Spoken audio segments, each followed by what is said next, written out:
really what they would like to do, I would think, would be to get somewhere inside the 25. If they can get about 10 yards on a play here and then go for the field goal attempt, they do have a good kicking game. Hood fires. He's got a man, and it's inside the 20, and he's going to be brought down in the field of play at the 24-yard line. Mike Lowe on the reception, and Carroll uses the timeout. So as you said, Coach, they take the short pass with 2 seconds left in the half, complete it down to the 24. Be a 41-yard field goal attempt if they elect to do it from here. That looks like what they're going to try and do.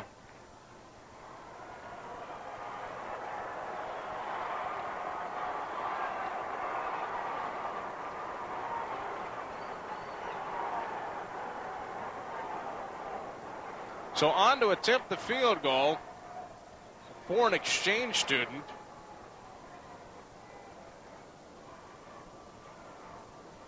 Dennis Mogensen.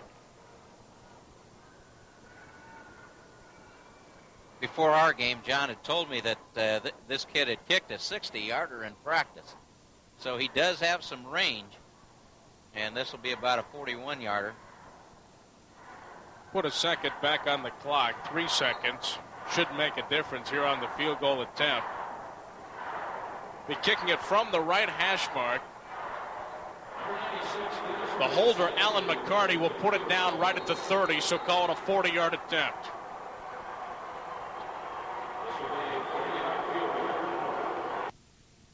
Running through a few of the stats.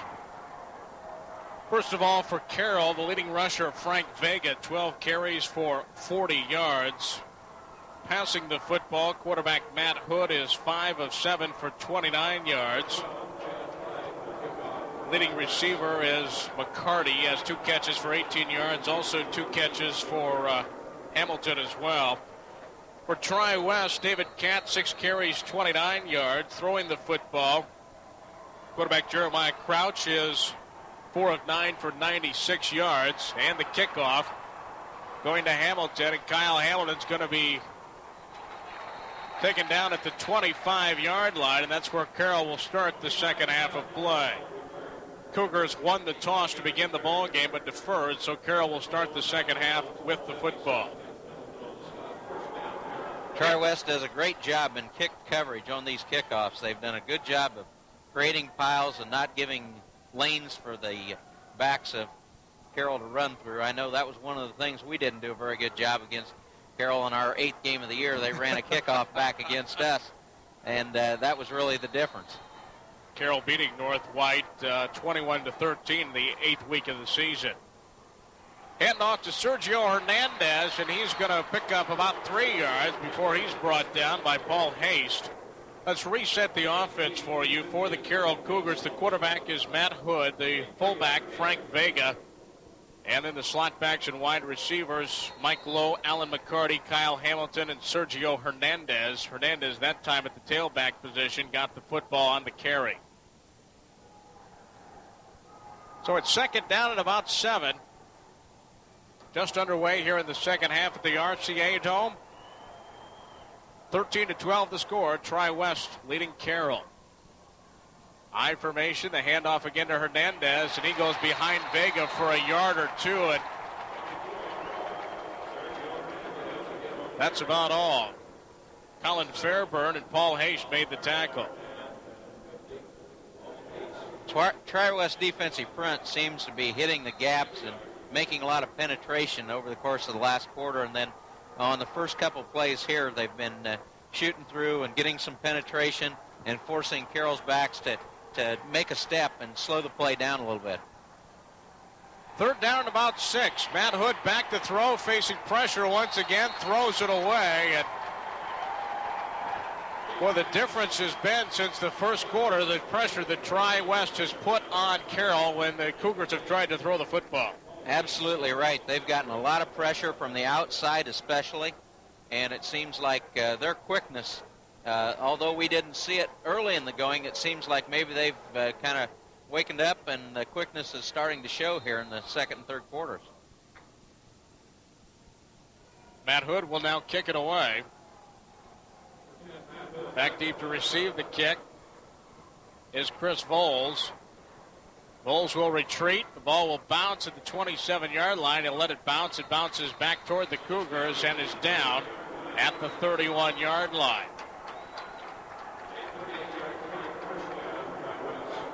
The Tri West will take over on its first possession. Pretty good field position after the 38-yard punt. And will reset the offensive skilled players for the Tri West Bruins. Jeremiah Crouch, the quarterback. David Catt is the tailback. Eric Smith, the fullback. Wide receivers, Jason Ward and Chris Voles. And the tight end is Ron Smith. Ward flanked out to the bottom of your screen. Voles to the top of the screen. And the I formation behind quarterback Jeremiah Crouch. Tight end Smith is on the short side, the left side. Now Voles goes in motion. And the handoff to Catt, gets a good block up front, then powers his way out to about the 35-yard line. About a 3-yard pickup. He was brought down by Frank Vega. So it's 2nd down and 7. Tri West, surprisingly, despite the presence of David Catt, who rushed for 2,100 yards coming into this ball game, did not establish the running game. It was the passing game that really worked for the Bruins in the first half. Yeah, he only had the ball, I think, for 6 carries, and I think that they're probably going to want to get the ball into his hands more often in the second half. Hand off to Catt. He cuts back. He's got the first down and another yard or two before a host of tacklers bring him down. Matt Heaton made the initial hit. And about a 7 or 8 yard pickup that time for David Catt. And this is what we expected at the beginning of this ball game. Yeah, I think that those pass plays that they had success with early in the ball game or in the second quarter may have opened up their running game for them. A lot of times you think to go the other way around, you run the ball to set up the passing game, and maybe it's gone just the opposite here, where the first couple plays of this half, he's had some room to run. 1st and 10 at the 43. Inside of 9 minutes left to play in the third quarter now. Crouch back to throw.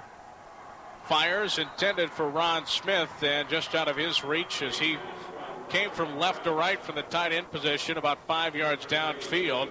Pretty good coverage that time by Sean Ford. Good coverage downfield, but not a lot of pressure from the inside. So the running game, the first couple plays of success, has kind of slowed the defensive line down a little bit on the pass rush. So it'll be 2nd down and 10 for the Tri West Bruins.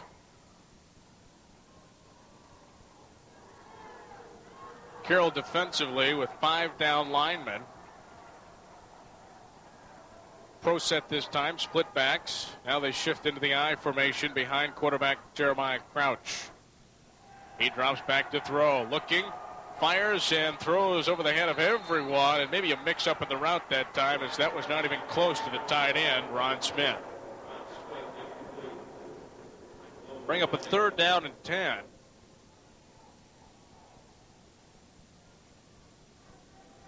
Again, the play action fake, and this time trying to go a little bit deeper.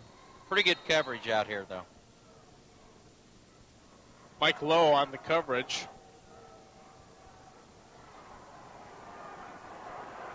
Tri West has faced 2 3rd down situations up to this point, has not converted on either one of them. Here it's 3rd and 10. And they go with the no back backfield this time. They go in motion. Eric Smith comes in, stays in the block, fire it down the right sideline. It's picked off by Jeremy Francis, and he runs it down to about the 24-yard line before he's taken out of bounds. So Jeremiah Crouch is intercepted for the 2nd time in the ball game. His 14th interception of 1995, and it's put Carroll with great field position. 8:28 to play in the 3rd period. Just excellent coverage, and tried to force one in there, and good interception, and puts Carroll in good field position. Something that their defense has done a lot of all year. 1st and 10 at the 23. Carroll fans making a lot of noise. The handoff to Frank Vega. He gets the corner. He's going to go in for the score. 23-yard run by Frank Vega. His 35th rushing touchdown of the season. And with 8:17 to play in the third quarter, it's 18-13. And how many times does a turnover come back to haunt you? It did right now for the Tri West Bruins. A big play, and a lot of times the offense will go to the big pass to try and get it. Here, instead of running Vega inside, they give him a little toss to the outside. You can see for a kid that's 220, he's got some pretty good speed because he outruns everybody in the end zone.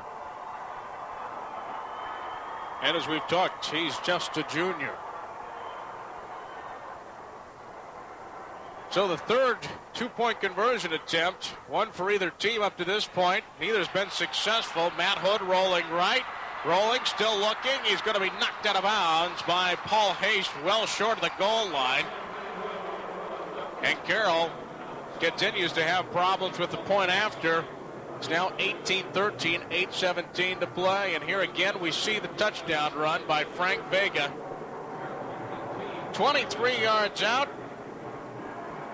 And at the scoring play, first play after the interception by Jeremy Francis.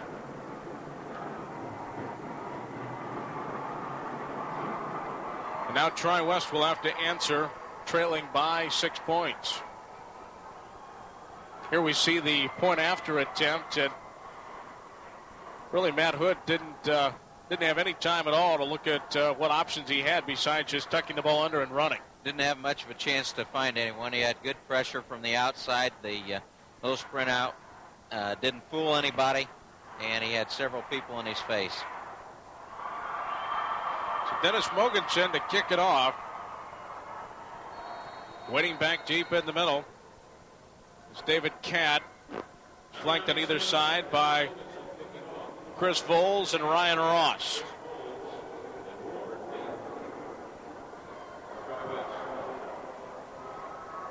And it's taken by Voles. He touched it at the 10-yard line. It goes out of bounds at the 7, and Tri West will start deep in its own territory.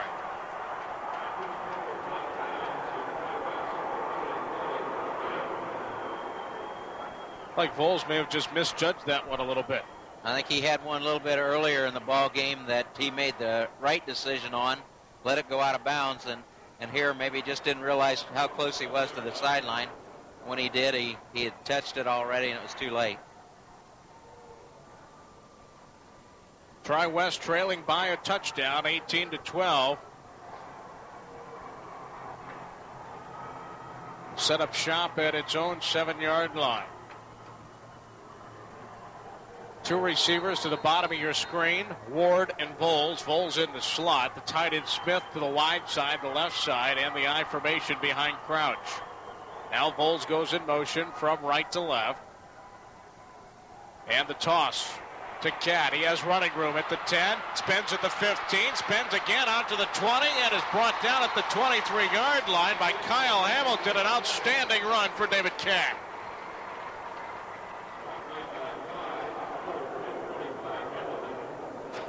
Here I think we're seeing why he's gotten over 2,000 yards. He hadn't had much of a chance up to the last few plays, and just a great run, individual effort. He got some good blocking at the line of scrimmage, but a couple of spins and breaks a couple of tackles for a first down, a needed first down for Tri West. This is why David Catt, the senior, is a finalist for the Mr. Football Award. Hand off to Catt. This time, not much room to run. It's Rick Hernandez at 6 feet tall, 300 pounds, was standing square in the middle of that hole. Yeah, I think that's just a play to try and keep him a little bit honest up the middle, and I think they're going to emphasize more the outside play, the pitch sweep, the off-tackle plays, and try and get him out in the open to run the football. With that 2-yard pickup, Catt has now carried the ball 10 times for 59 yards. Second down and 8. Voles in motion. And trouble with the snap. The quarterback Crouch picks it up and leaps forward back to the line of scrimmage. It'll be third down and 8 on the missed exchange from center.